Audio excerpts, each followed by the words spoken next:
औज़ुबिल्लाहिमिनश्शैतानिर्रजीम बिस्मिल्लाहिर्रहमानिर्रहीम। नाज़रीन, आज के हमारे इस वीडियो का टॉपिक है सूरह शम्स, जिसकी तर्जुमा और तफसीर इंशाल्लाह हम देखेंगे। बिस्मिल्लाहिर्रहमानिर्रहीम। वश्शम्सी वज़ुहाहा, कसम है सूरज की और इसके धूप की, यानी कि इसकी रोशनी के। ज़ुहा का मतलब है दिन, सूरज की और इसके दिन की कसम। वल क़मरी इज़ा तलाहा, और चाँद की जब उसके पीछे आए, यानी कि जब सूरज गुरूब होता है तब चाँद तुलू हो जाता है या दिखना शुरू हो जाता है। तो यहाँ पर अल्लाह ताला उसकी कसम खाकर कह रहे हैं। वन नहारी इज़ा जल्लाहा, और दिन की जब सूरज को नुमाया करे। अल्लाह ताला ने कितनी बड़ी बड़ी चीज़ों के कसमें खाकर कही है यहाँ पर। वल्लैली इज़ा यग़शाहा, और रात की जब इसे ढांप ले। रात को ढांपने वाली बताया है क्योंकि हम लोग रात में आराम करते हैं और अल्लाह ताला ने रात को एक पर्दे की चीज़ बताया है। वस्समाई वमा बनाहा, और आसमान की और इसके बनाने की। वल अर्ज़ी वमा तहाहा, और ज़मीन की और उसके हमवार करने की। अल्लाह ताला ने आसमान को बनाया और ज़मीन को भी बनाया और उसे हमवार किया ताकि हम लोग इस पर रह सके, चल फिर सके। वन नफ्सी वमा सव्वाहा, और नफ्स की और उसे दुरुस्त करने की। फलहमाहा फुजूरहा व तक़वाहा, फिर इसको बुराई से बचने और परहेज़गारी करने की समझ दी। ये सारे काम अल्लाह ताला ने ही किए हैं कि इंसान के पास नफ्स दिया और उसे दुरुस्त करने की और उसे बुराई से बचने की और परहेज़गारी करने की समझ भी सिखलाई। क़द अफ़लहा मन ज़क्काहा, जिसने इसे पाक किया वो कामयाब हुआ। यानी कि हमारा जो है नफ्स का तज़किया करने में ही हमारी भलाई छुपी हुई है। अल्लाह ताला यहाँ पर फरमा रहे हैं क़द अफ़लहा मन ज़क्काहा, जिसने इसे पाक किया वो कामयाब हो गया। यानी कि शिर्क से पाक, मासियत से पाक, अखलाकियाती जो भी बुराइयाँ होते हैं उनसे अगर पाक किया, अपनी आपकी इस्लाह करते रहा, खुद को सुधार करते रहा, तो वो फलाह से हमकिनार होगा। वक़द ख़ाबा मन दस्साहा, और जिसने इसे खाक में मिला दिया वो नाकाम हुआ। यहाँ पर अल्लाह ताला ने फरमाया है कि इंसान के बारे में, यहाँ अल्लाह ने बताया है इंसान के नेचर के बारे में कि अल्लाह ने जब ज़मीन बनाई है, अल्लाह ताला कितनी चीज़ों की क़समें खाकर कह रहे हैं, ऐसे चीज़ों की क़समें खाकर कह रहे हैं जो हमारी ज़िंदगी पर असरअंदाज होते हैं, जिन्हें हम हर रोज़ देखते हैं अपनी आँखों से। जैसा कि वश्शम्स वज़ुहाहा, सूरज की और रोशनी। वल क़मरा इज़ा तलाहा, चाँद की जब उसके पीछे आए। वन नहारा इज़ा जल्लाहा, और दिन की जब सूरज को नुमाया करे। वल्लैली इज़ा यग़शाहा, रात की जब इसे ढांप ले। वस्समाई वमा बनाहा, आसमान की और इसके बनाने की। वल अर्ज़ी वमा तहाहा, ज़मीन की और इसके हमवार करने की। व नफ्सियों वमा सव्वाहा, नफ्स की और उसके दुरुस्त करने की। देखिए अल्लाह ताला यहाँ पर इतने सारे चीज़ों के रेफरेंस दे रहे हैं कि सूरज के साथ उसकी रोशनी के बारे में कहा है अल्लाह ने, चाँद का रात के वक्त पर ज़ाहिर होने के बारे में कहा है, दिन के बारे में कहा है जब वो रोशन हो जाता है, सुबह हो जाती है, रात जब सबको ढांक लेती है। इसी तरह से ये जो बदलाव है, अल्लाह ताला यही बदलाव इंसान की तबीयत में भी आने वाले हैं, इसके बारे में बता रहे हैं। यानी कि ये जो चांद सूरज का जिस तरह से आना और जाना है, दिन और रात का जिस तरह से आना और जाना है, आसमान पर जिस तरह से, आसमान तो वही रहता है, उसी पर सूरज आता है, उसके बाद चांद आता है, दिन रोनुमा होता है, रात रोनुमा होती है, यानी इसमें तगय्युर आते रहता है। इसी तरह से ज़मीन की जब उसे हमवार कर दिया जाएगा, हमवार करने की कसम खाकर कह रहे, यानी कि ज़मीन को भी बनाया है तो उसको एक सीधा से अल्लाह ताला ने हमवार कर दिया है।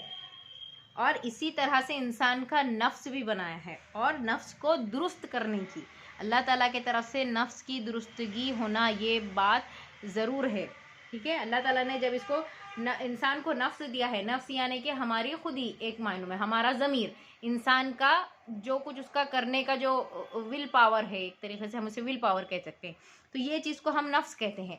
ये अच्छा भी हो सकता है, बुरा भी हो सकता है। अल्लाह ताला ने इंसान को इंसान की फितरत पे ही पैदा किया, यानी वो जल्दबाज है, उसकी फितरत के अलग अलग पहलू भी अल्लाह ताला ने कुरान मजीद में बता दिए हैं।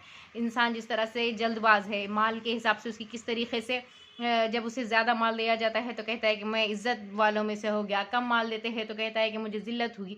अल्लाह ताला जब उसे खुशी देते हैं तो वो बहुत ज़्यादा एक्साइटेड हो जाता है, जब उसे तंगी के से आज़माते हैं तो वो बहुत ज़्यादा सिकुड़ जाता है, नाउम्मीद हो जाता है, बहुत जल्द नाउम्मीद हो जाता है। तो ये सारे क्वालिटीज़ इंसान के अंदर मौजूद है, हर इंसान के अंदर मौजूद है, चाहे वो किसी भी धर्म का हो। तो ये इंसान के नफ्स है, इंसान की फितरत है, तो इसे दुरुस्त करना पड़ेगा। अल्लाह ताला उसकी दुरुस्तगी के बारे में यहाँ पर जिक्र कर रहे हैं। इसका मतलब ये कि हर इंसान के नफ्स को अल्लाह ने दुरुस्त करने का भी एक मौका दिया है, फिर इसकी बुराई से बचने और परहेजगारी करने की समझ भी अता फरमाई। देखिए इतने सारे इंसान हैं, और जब ये परहेजगारी करेगा, अपने नफ्स को सही रखेगा, तभी वो फलाह पाएगा। अगली आयतों में अल्लाह ताला ने फरमाया है, कद अफलाहा मन ज़क्काहा, जिसने इसे पाक किया वो कामयाब होगा। ये जो नफ्स है इंसान के अंदर, इसको पाक होना ज़रूरी है, और जिसने इसे पाक किया, साफ़ किया, इससे गंदगियों को दूर किया। सबसे बड़ी गंदगी फितरत की अल्लाह के साथ किसी को शरीक ठहराना। ये सबसे सबसे सबसे कायनात की गंदी चीज़ ये है कि अल्लाह के साथ किसी को शरीक ठहराना, और ये कहना है कि मेरा खुदा अल्लाह के सिवा भी और कोई है, या और कोई भी अल्लाह के साथ हक़ में शामिल है। अल्लाह ताला एक है, वहदहू ला शरीका लहू, मेरा माबूद, मेरा अल्लाह एक है। सारी कायनात का रब एक है, सारे इख्तियारात उसके हाथ में है। सारी दुनिया का जो निज़ाम चल रहा है वो सिर्फ़ और सिर्फ मेरे अल्लाह के इख्तियार से चल रहा है, और उसके अंदर कोई दूजा नहीं है जो उसके साथ है, या उसके बराबर वाला भी कोई नहीं है, उसके करीब का भी कोई नहीं है। अल्लाह के सब बंदे हैं, सारी चीज़ें अल्लाह की मखलूक़ात में से है, अल्लाह के बनाए हुए हैं। अल्लाह अकेला है, वहदहू ला शरीका लहू, कुल हुवल्लाहु अहद, कह दो कि अल्लाह अकेला है, उसके जैसा कोई नहीं है। तो ये जो नफ्स है हमारी, जो शिर्क की गंदगी है, इसको पहले सबसे पहले दफ़ा करना चाहिए।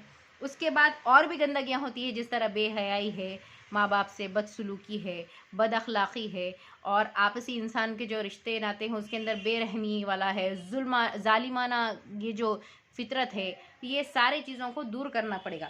और जिसने इसे पाक किया इन गंदगियों से, जिसने अपने नफ्स को पाक किया, वो फलाह पा गया।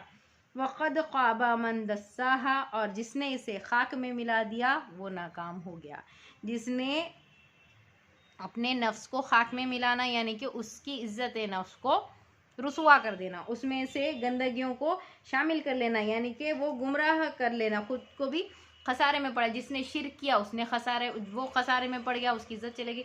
या जिसने जुल्म किया, या जो ऐसी चीज़ें जो देखते दिखाते अपने नफ्स को गलत आदतें लगवा रहा है, शराब नोशी की, नशावरी की, जुल्म सितम करने की, ये सारी जो हदें हैं जो अल्लाह ने बताई है, इनको पार करके जब इंसान निकलता है तो ये क्या कर देता है, इसको खाक में मिला देता है। अपने नफ्स को इसने खाक में मिला दिया, तो यहाँ पर उसने वो नाकाम हो गया, और जिसने इसे खाक में मिला दिया वो नाकाम हो गया।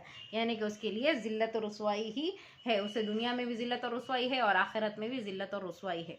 यानी कि देखिए अल्लाह ताला इंसान का ईमान लाना ही सिर्फ काफ़ी नहीं, बल्कि इसकी इस्लाह करना, हमारे नफ्स की इस्लाह करना भी ज़रूरी है। इसका ज़िक्र अल्लाह ताला ने कुरान मजीद की आयतों में बताया, और इतनी बड़ी बड़ी क़स्में खाकर कहा है कि जिस तरह से सूरज की रोशनी है, जिस तरह सूरज का आना जाना है, रात का आना जाना है, दिन का आना जाना है, चांद का निकलना है, और दिन और रात का एक ही आसमान पर जिस तरीके से ये तगय्युरात चलते हैं, इसी तरह इंसान की फितरत में भी ये अमल चलता ही रहता है। इंसान उसमें एक हालत में नहीं रह सकता है, उसकी अलग अलग हालतें बदलती रहती है, उसकी कैफियत बदलती रहती है, और वो नफ्स जो है इंसान के अंदर जो बैठा हुआ है उसकी इस्लाह करना पड़ेगा। और उसके 3 दर्जे नफ्स के इस्लाह के कौन से?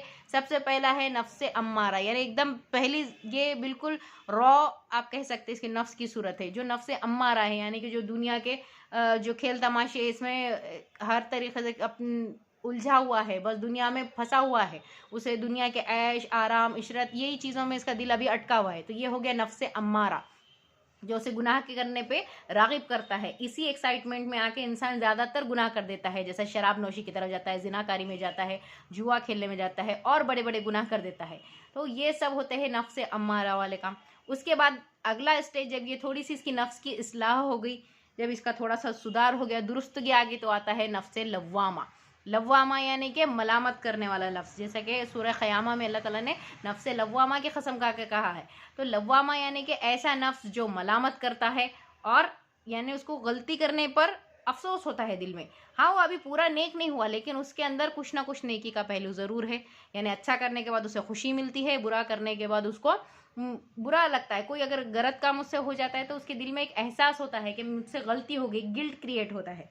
और इसके बाद आता है तीसरा स्टेज, वो है नफ्से मुतमइन्ना। ऐसा नफ्स जो सुधार की एकदम अच्छी लेवल पे है, हाईएस्ट लेवल पे है, और जिसके अंदर अच्छा खासा बदलाव आ चुका है। अब ये नफ्स नेकियां करने की तरफ राग़िब होगा, गुनाहों से कराहियत करेगा, दूर भागेगा, और गलतियों से, गुनाहों से तो बहुत अपने आप को दूर रखने की कोशिश करेगा, और उसके लिए नेकियां करना बहुत आसान हो जाएगी। तो ये जो नफ्स की सुधार है, अल्लाह ताला ने यहाँ पर बताई है कि नफ्स की और उसकी दुरुस्त करने की, अल्लाह ताला ही नफ्स की दुरुस्तगी के लिए हिदायत देता है। ये जो हिदायत है असल में दरअसल क्या है, हमारे नफ्स के सुधार के लिए ही हिदायत है कि हम अपने नफ्स का सुधार करें। हिदायत अच्छे कामों की तरफ की अल्लाह ताला की तरफ से होती है, अच्छे काम करने की हमको रगबत होती है उसके अंदर, और उसमें हम धीरे धीरे अच्छे जैसे जैसे नेक अमाल करते जाएंगे तो हमारे नफ्स की भी इस्लाह होते रहेगी। तो अल्लाह ताला ने फरमा दिया है कि अपने नफ्स को जिसने पाक किया वो फलाह पा गया, यानी वो कामयाब हो गया, और जिसने अपने नफ्स को अपने इस इज्जत नफ्स को खाक में मिला दिया वो नाकाम हो गया। और इसके आगे भी अल्लाह ताला ने और अलग अलग कौम की मिसाल देकर बताया है कि जिस तरह से इन कौमों के अंदर भी बड़ी बड़ी गलतियां थी, उनके अंदर बड़ी बड़ी बीमारियां थी, नफसानी बीमारियां थी। जैसा कि कौम समूद ने अपनी सरकशी के बाद अल्लाह ताला को झुटला दिया था, और जिस तरीके से फ़िरौन था वो अपने आप को खुदा कहता था। तो आप देखिए कि ये जो बातें हैं, इतनी इस हद तक इंसान कब जा सकता है जब उसके अंदर नफ्स के अंदर बड़ी बीमारी हो, बड़ा रोग लगा हुआ हो, और उसके अंदर वो बहुत ज़्यादा सरकश बन गया हो, तभी इतने बड़े बड़े दावे कर सकता है या इस कदर बातें कर सकता है। तो अल्लाह ताला से दुआ है कि अल्लाह ताला हमें नफसानी बीमारियों से बहुत अल्लाह ताला आपकी हिफाजत में रखे, और हमसे हमारे नफ्स को पाक करने के लिए हमें हिदायत दे, और हमको नेक तौफीक दे के हम हमेशा गंदी चीज़ों से, ख़राब चीज़ों से अपने आप को बचा कर रखें, अपने नफ्स को हमेशा पाक करते रहे, अपने नफ्स का तज़किया करते रहे बार बार। अगर हम इंसान हैं, हमसे गलतियां हो भी जाती है, हम गुनाह की तरफ कभी अट्रैक्ट हो भी जाते हैं, तो अल्लाह ताला से फ़ौरन तौबा करने के अल्लाह ताला हमें तौफीक अता फ़रमाए। और अब तक जितने भी गुनाह हो चुके हैं, या अल्लाह हमको सच्चे पक्के दिल से हम उसकी तौबा करते हैं और तेरे तरफ रुजू करते हैं, हमें अपने तरफ का रास्ता बता, हमें वो रास्ता बता जो हमारे नफ्स का तज़किया कर सके, जो हमारे नफ्स को पाक कर सके, जो तेरी राह पर ला सके, और तेरे तरफ हमारा हमेशा ईमान को सही सीधे रास्ते पर चला, सिराते मुस्तकीम पर चला। आमीन सुम आमीन। अगले वीडियो में इसके आगे के बनाएंगे इंशाअल्लाह। तब तक के लिए अल्लाह हाफिज़।